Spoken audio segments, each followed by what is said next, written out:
ለመላው የእግር ኳስ አድናቂዎችና ለቀያይ ሰይጣኖቹ ማንቸስተር ዩናይትዶች ደጋፊዎች በሙሉ በኦልድ ትራፎርድ ታሪክ ሊሰራ ነው። የዝውውር መስኮቱን የሚያናውጥ እጅግ አስደናቂ ሰበር ዜናም ተሰምቷል። ማንቸስተር ዩናይትድ በአማካይ ክፍሉ ላይ ሶስተኛውን ትልቅ ፈራሚ ለማድረግ ፊቱን ወደ ስፔን አዙሯል።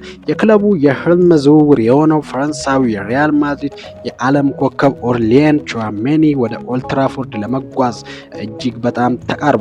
ይህ ዝውውር ለዩናይትድ ደጋፊዎች ፍጹም የምስራች ሲሆን በአውሮፓ እግር ኳስ ላይም ትልቅ መነጋገሪያም ሆኗል። ለመሆኑ ሪያል ማድሪዶች ይህንን ድንቅ አማካይ በቀላሉ ለመልቀቅ ለምን ፈለጉ? በስተጀርባ ያለው ሚስጥር ምንድን ነው? ዩናይትድስ ካለፈው የዝውውር ስህተቱ ምን ተማረ? ሁሉንም ዝርዝር እና ትኩስ መረጃዎችን አሁን ይዘንላችሁ ቀርበናል። እስከ ቪዲዮ ፍጻሜ ድረስ አብራችሁን ቆዩ።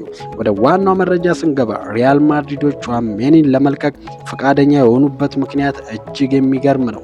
እንደ ስፔን መገናኛ ብዙሃን መረጃ ከሆነ ማድሪዶች ማንቸስተር ሲቲን ለቆ ሊመጣ የሚችለውን ስፔናዊውን የዓለም ምርጥ አማካይ ሮድሪን ለማስፈረም ከፍተኛ ፍላጎት አላቸው። ነገር ግን ሮድሪ ለማስፈረም እጅግ ከፍተኛ የገንዘብ አቅምም ያስፈልጋቸዋል።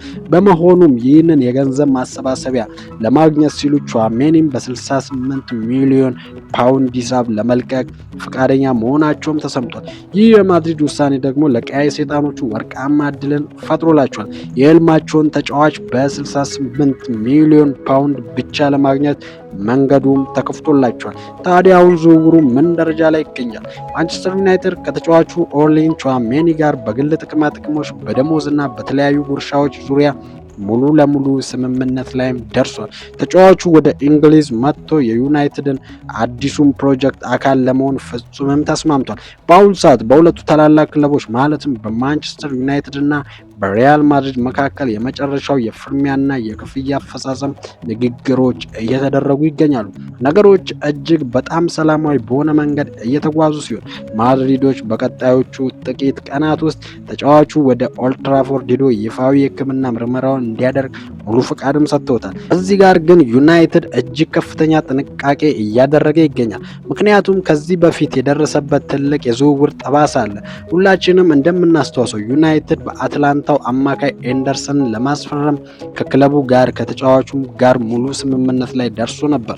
ተጫዋቹ ወደ ኦልድ ትራፎርድ መጥቶ የሕክምና ምርመራ ቢያደርግም በምርመራው ወቅት ከተጫዋቹ አካል ላይ የጤና እክል በመገኘቱ ምርመራውን ማለፍ ሳይችል ቀርቷል። በዚህም ምክንያት ዝውውሩ ሙሉ በሙሉ ተቋርጧል። ምክንያቱም ምንም እንኳን አትላንታና የተጫዋቹ ወኪሎች ኤንደርሰንን ሙሉ በሙሉ ጤነኛ ነው፣ ምንም ችግር የለበትም በማለት ቢከራከሩም የዩናይትድ አዲሱ መመሪያ ግን ግልጽ ነው። ክለቡ ምንም አይነት የጉዳት ታሪክ ወይም ስጋት ያለበትን ተጫዋች በከፍተኛ ገንዘብ ማስፈረም አይፈልግም።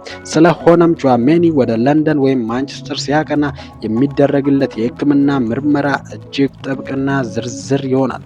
ይህንን አስቸጋሪ ምርመራ በሚገባ አጠናቆ ካለፈ ብቻ ነው ፍርሚያውን አኑሮ በይፋ የዩናይትድ ተጫዋች የሚሆነው። የዩናይትድ በአማካይ ክፍሉ ላይ ድንቅ ስብስብ እየገነባም ይገኛል። ቹዋሜኒ የሕክምና ምርመራውን በተሳካ ሁኔታ ካለፈ የዩናይትድ አማካይ ክፍል በአውሮፓ አስፈሪ ከሚባሉት ተርታም ይሰለፋል። የ68 ሚሊዮን ፓውንድ ዋጋ ለዚህ ተጫዋች እጅግ ተገቢ ነው ተብሏል። እናንተስ ምን ታስባላችሁ? የኦርሊያን ቹዋሜኒ ወደ ማንቸስተር ዩናይትድ መምጣት ክለቡን ለፕሪሚየር ሊጉ ዋንጫ ተፎካካሪ ያደርገዋል? ዩናይትድ በኤንደርሰን ዝውውር ላይ የወሰደው ጥብቅ የሕክምና ምርመራ ውሳኔስ ትክክል ነበረ? ሀሳባችሁን አሁኑ ከታች በኮሜንት መስጫው ላይ አስፍሩልን፣ እንወያይበታለን። ቪዲዮን ከወደዳችሁት ላይክ፣ ቻናላችንን ሰብስክራይብ ማድረጋችሁን እንዳትረሱ። ስለተከታተላችሁን እጅግ እናመሰግናለን። በሌላ ትኩስ መረጃ እስከምንገናኝ መልካም ጊዜ